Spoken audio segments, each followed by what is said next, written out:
Hey guys, welcome back to A Leuk Into Leukemia. My name is Nick, and this is the third episode of the podcast, which is going to be about my bone marrow transplant. So if you haven't already, I would definitely check out episodes 1 and 2. It'll set this episode up, but I'll just go ahead and get right into it. And for me, I had a bone marrow transplant from a donor, but there are two types of bone marrow transplant. A bone marrow transplant called autologous, and there's allogenic. So in an autologous transplant, the stem cells are collected from the patient's blood and then they're reintroduced. So it's from yourself. But in an allogenic transplant, which is the one I had, the stem cells will come from another person. And in my case, they came from a complete stranger. And so the purpose of a bone marrow transplant is just to get rid of all your nasty cells, because chemo can only do so much. Chemo will just kill those cells, but it can't prevent them from coming back. So with modern technology and where we are with treatment today, the best chance of getting rid of leukemia or other types of blood cancers is a bone marrow transplant. So what this does is it just gets rid of all your cells and replaces them with somebody's healthy cells or your own healthy cells. And then those will produce and multiply in a healthy way. And so for me, this was something that I knew I was going to be getting from the very beginning of my treatment. And I was already reading about it and making sure that I was informed and knowledgeable about what I would be going through. And if you're someone who is going to be going through a transplant, I definitely encourage you to read about it a little bit before you go through it. But read from reliable sources, the American Cancer Society, the Leukemia and Lymphoma Society. These are great places to check out and get reliable information, because we know how the internet is and it can get scary reading a lot of things on there. I have a story about getting scared from reading things on the internet that I'll share with you guys. But nonetheless, we'll get into the episode. And we left off last time where my transplant team and the transplant coordinator were looking at different options. We were trying to figure out if one of my family members, my brother, my parents, were going to be my donor, or if we were going to go with a stranger from the registry. And we analyzed all the DNA, we analyzed the blood and all that, and what ended up being the best option was actually a complete stranger from overseas. I actually had 8 potential perfect matches from the registry, and the first option was a complete stranger. All I know is that he was from overseas and he was a male, and he ended up being a perfect match. And to me, that's crazy because I have 4 family members that got tested and none of them were a perfect match. So I ended up having 8 perfect matches in the registry, people I've never met in my life that are completely unrelated to me. And so we decided that we would go with the perfect match number 1 from the registry. And we chose him because he was the youngest from the group, and he was a male as well, so that matched me perfectly. To me, this was just crazy to think that someone from overseas and someone I've never met can be a perfect match to donate. So once again, I highly encourage you guys to check out Be the Match registry and get tested and potentially join the registry, because you could save someone's life from anywhere in the world as long as they look into the registry and if you're there. So I definitely encourage you guys to do that, because it's literally life-saving. It's something that saved my life. And it's completely optional as well. If you're in the registry and you don't want to donate, you ended up not wanting to donate, you can deny. But it doesn't hurt to just join the registry. So approaching the transplant, I mentioned that we cut off my chemo stage 2 early because my body would need time to recover, and so that we can get me into transplant earlier. And I remember one day, one of my last days of treatment at the infusion center, I was sitting there, and because I knew transplant was coming, I thought it would be best if I start to familiarize myself with the process of transplant and some of the potential complications. And one of those complications is called GVHD, which is short for graft versus host disease. And that's sort of where the donor cells that are put into your body, they recognize your organs as foreign and they start to attack them. This can happen to your skin, it can happen to your liver, to your gut, to your eyes. It can happen to a lot of different things. And it's something that is very serious in lowering the quality of life. And that was something that was really important to me, because I felt at that point that I had a very good treatment experience, and I had a very good experience going through leukemia. I stayed at the hospital. I haven't had any pain that made me suffer. So understanding that there was this very real and common complication lingering around the corner with transplant, that was very scary for me. Understanding that it's out of my hands completely. There's nothing I can do that will prevent GVHD. And it's also one of those things that it's not curable. So there's no cure for it, but it is treatable. But I was looking too far into the future at that point. I was just being scared of my life 10 years from now. It was more so that I needed to focus on what's happening a month from now. The transplant's happening a month from now. So I had to refocus and remember why we're doing this. And the fact is, we're doing it to save my life, because there would be no 10 years from now to worry about if I didn't do the transplant. So going up to the transplant, we met with the oncology and transplant coordination team. And this was sort of to prepare me and make me knowledgeable about everything about the transplant, some potential side effects, some potential complications, and just the process that I'll be going through. And this was super helpful because I was going into transplant aware and informed of what to expect, what could go wrong. And that really helped ease my mind and ease my conscience. And there is one thing that I do remember about this meeting. That was because for the first time since my diagnosis, I saw numbers about my case. I never asked my doctor what my prognosis was, what the survival rate is. I just wasn't concerned with any of that. But before transplant, we did talk about it a little bit. And I wanted to share that with you guys now. So we talked about 3 different things: mortality, cure, and relapse. And we discussed the percentage of chance of it.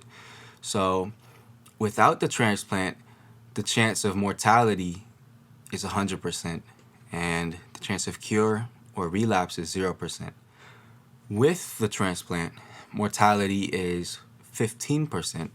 Cure was 50 to 65%. He couldn't really give me an exact number, but he's saying since I was doing really well, it was closer to 65%. And then relapse was 35%. So comparatively, it's night and day. 100% mortality is not an option. I'm not going to take that. The transplant gives me a fighting chance. It gives me a chance at a new life, to live again leukemia free.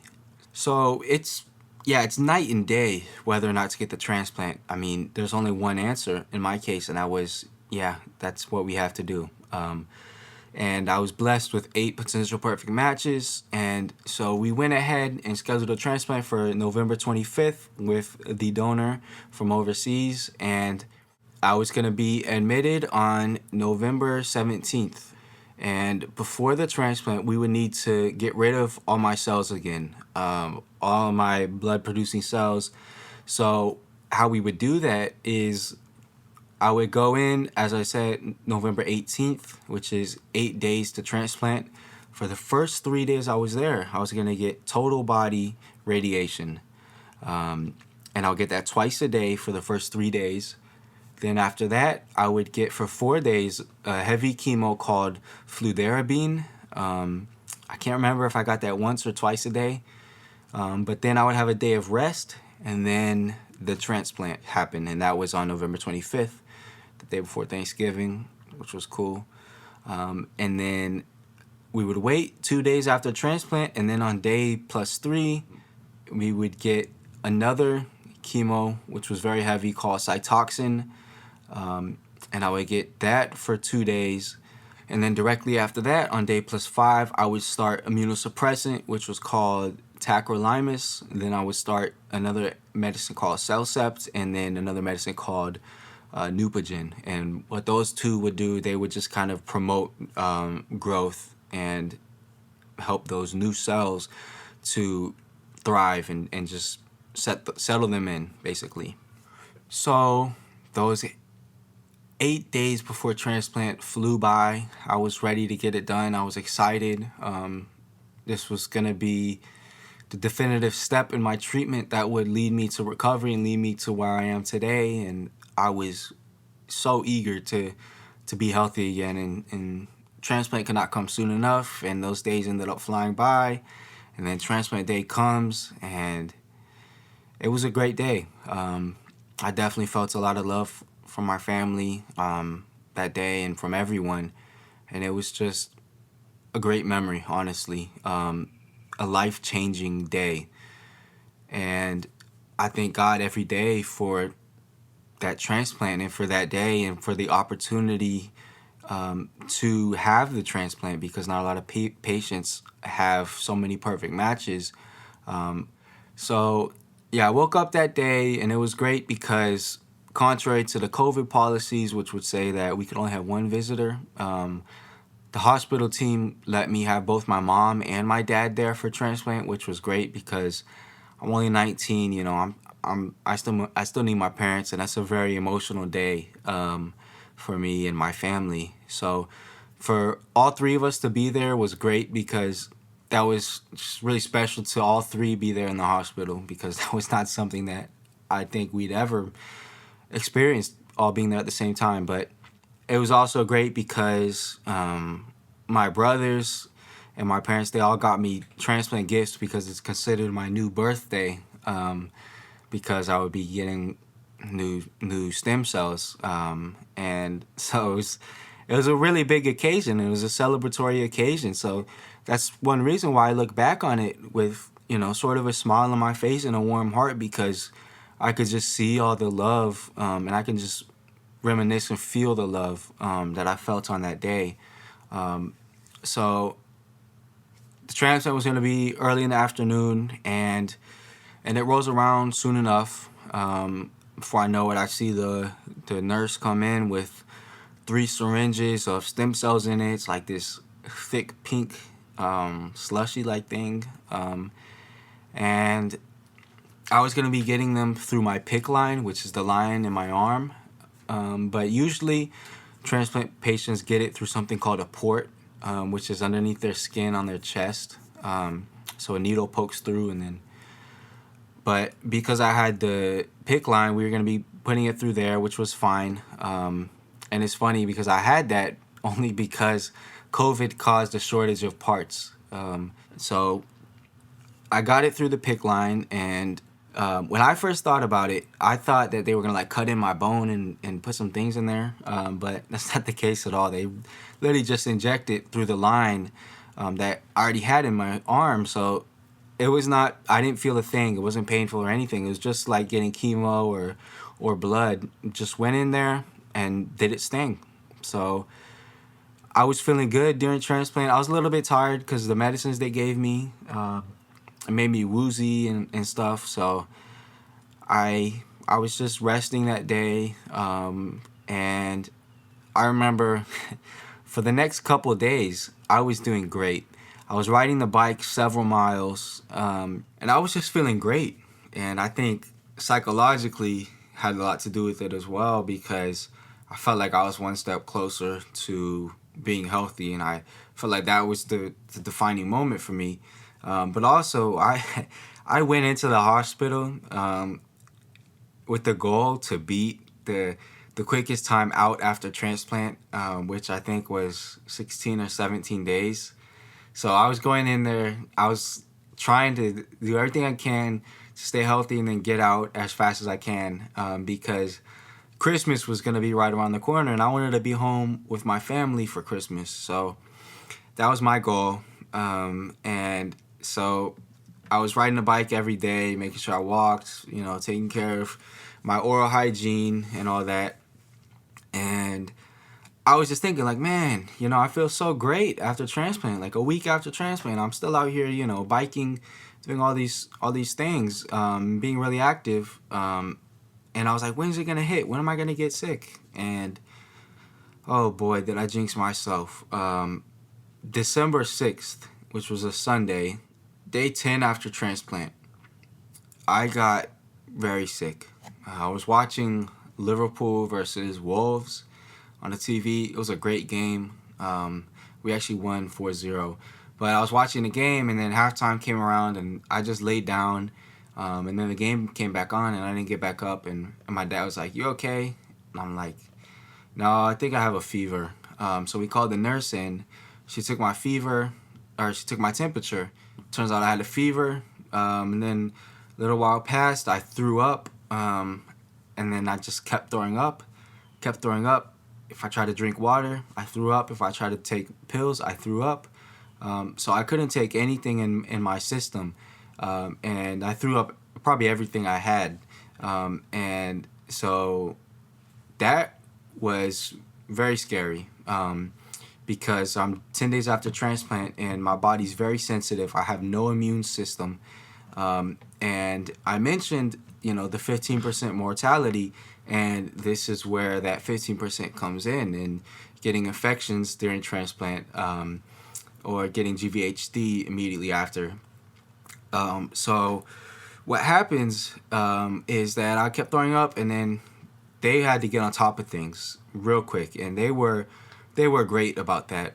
My team, immediately when I got sick, they were all over me trying to figure out where it was that was making me sick, and they pulled my PICC line from my left arm because they thought it might be infected, so they wanted to see that, and they put a new one in my right arm.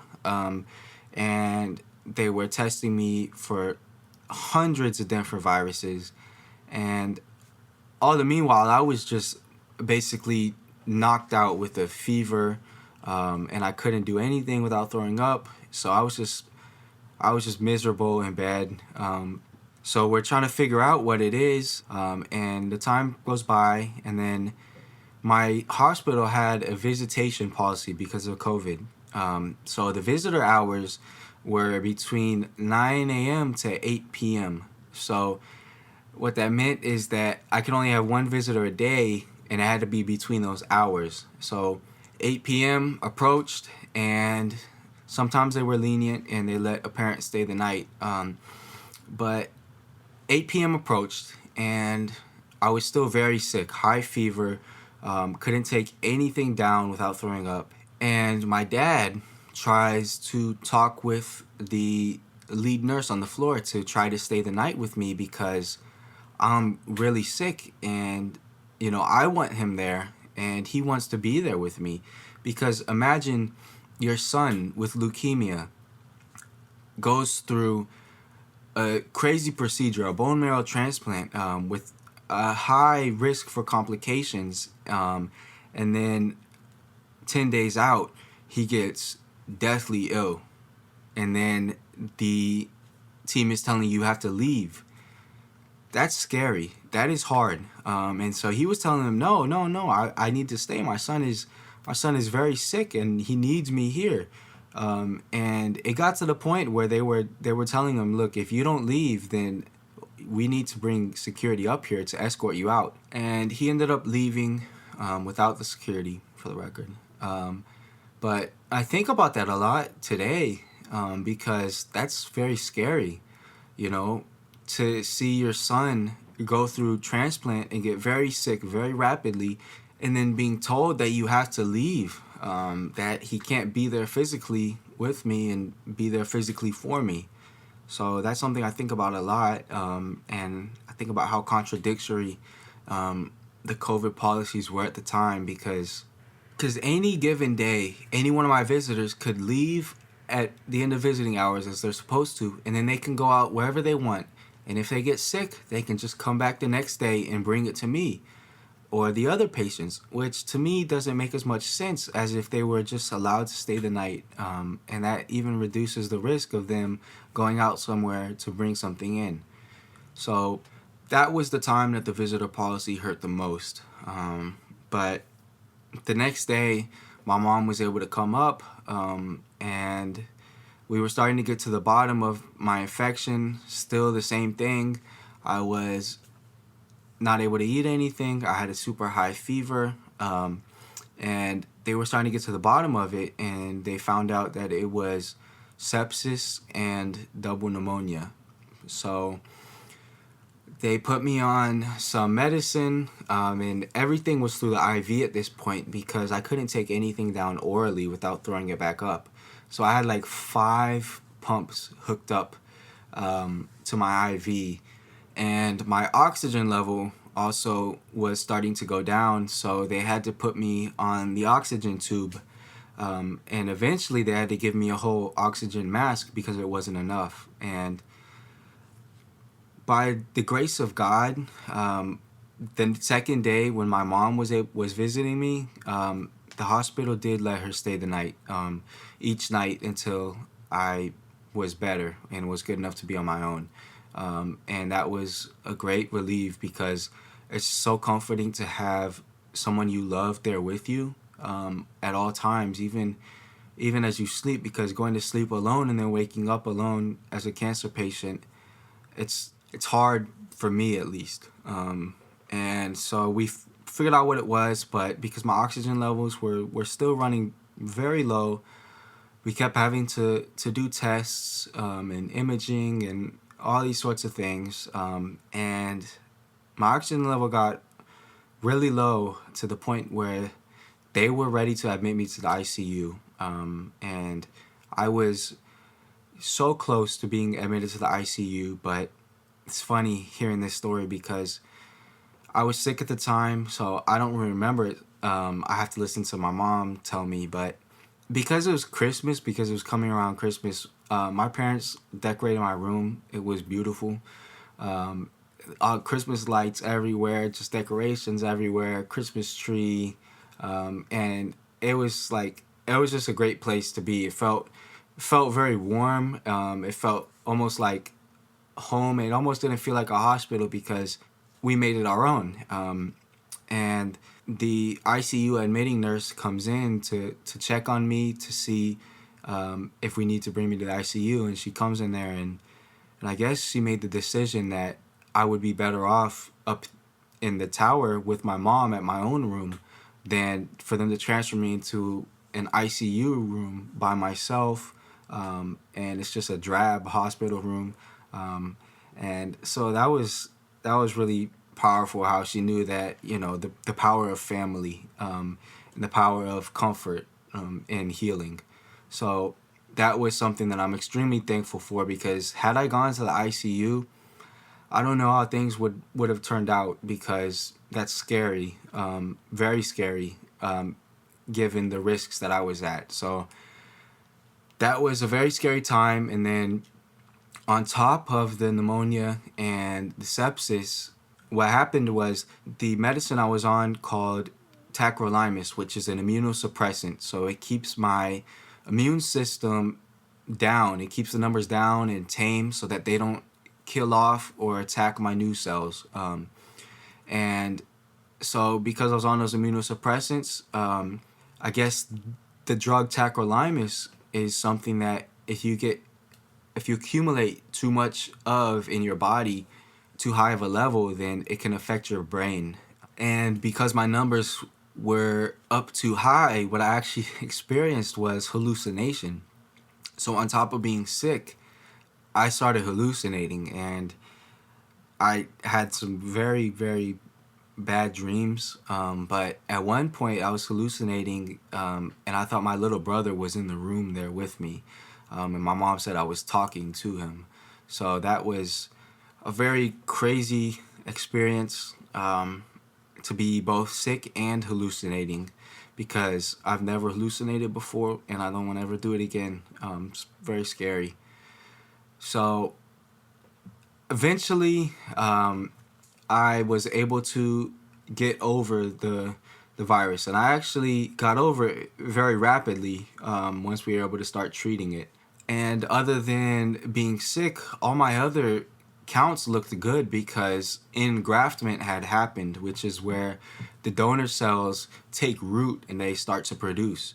So we had already seen that that had occurred, and we saw that through the numbers. So everything else was looking great. So once I was fever free for, I think, 3 days, then they told me I could go home. And the day I went home was December 14th, which was a great day.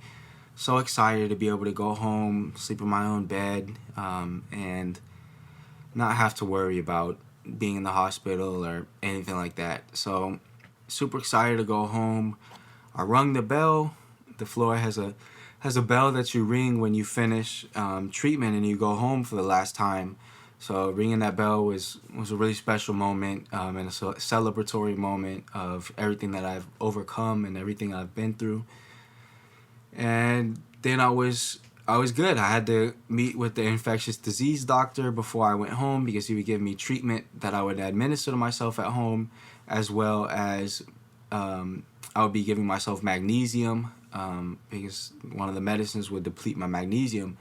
So going home, I knew I would be on the IV at home, which was really a big responsibility for my mom because she was going to have to hook me up to that each day. So I got home, and it was a great time because it was enough time to where I was going to be acclimated before Christmas, and I was going to be hopefully in a better place mentally and physically. But ended up being that the next day I came down with a fever, and so we had to call the unit, and I had to go back to the hospital. The very next day I left. That was heartbreaking because I was so ready and so done with the hospital that I did not want to go back. So initially I got out on day 19, but I had to go back, so I didn't really get out on day 19. But I had to go back, and that was the 15th, and I had the fever, and no matter how many tests we ran, we just couldn't figure out what it was. And they said that was okay, that a lot of times they actually do see it. They see a fever with unknown origin, but as long as I was there for them to monitor and make sure that nothing goes south, it was going to be fine. So I stayed there until I was fever-free for, once again, 2 or 3 days, and then they let me home. And so the day I got home was, I got out December 23rd, so my first day home was Christmas Eve, the 24th, which was just such a huge blessing because I was so exhausted at that point of being in the hospital, so exhausted of not being able to do anything, being sick. And on top of everything, all the sicknesses and that, I burst the blood vessels in my eye. I believe it was my left eye. So I could not look at anything without getting a headache because one eye was blurry and the other eye was clear. So watching TV would give me a headache, so I didn't watch any TV. I couldn't look on my phone because the text was too small. I couldn't put it up. And so anything I did would just give me a headache. So all I could do was just lay there all day because, my eye was blurry and I would get a headache. So that really sucked, but that got better within a few months. But yeah, that was really the gist of the transplant and my experience with it. It was going really well until it didn't, and I got sick, but we got over that. It wasn't anything detrimental, and I have no repercussions from it. And as far as I mentioned GVHD earlier and my concern for that from the transplant, to this day, I have been super fortunate and super blessed to have not experienced any GVHD at all, actually. We suspect that I might have experienced oral GVHD, but it could have been delayed mucositis from all the chemo and radiation So my doctor didn't want to tell me for sure it was GVHD, or for sure it was mucositis, because there's no way to tell. But that was back in February, and since then I have not had any sufferings due to GVHD. I do have to be very careful. With GVHD, I have to be careful with my skin and avoiding the sun and avoiding hot showers and heat. But I've been extremely blessed and fortunate to not have to worry about that. So, overall, I've been extremely blessed. I can't complain one bit about my treatment or my transplant at all. All glory to God for providing for me and bringing me through this difficult season of life. And yeah, just super thankful for the way things did turn out, because I was diagnosed with cancer, but the way that things happened was perfect. And I couldn't have asked for a better experience. So thank you guys for tuning in to this episode of A Leuk Into Leukemia. I look forward to seeing you guys next week, where we'll actually have a special guest on to talk about our experiences with cancer during the pandemic. So that's going to be a special episode, and super excited for you guys to meet our guest. So I hope to see you guys then.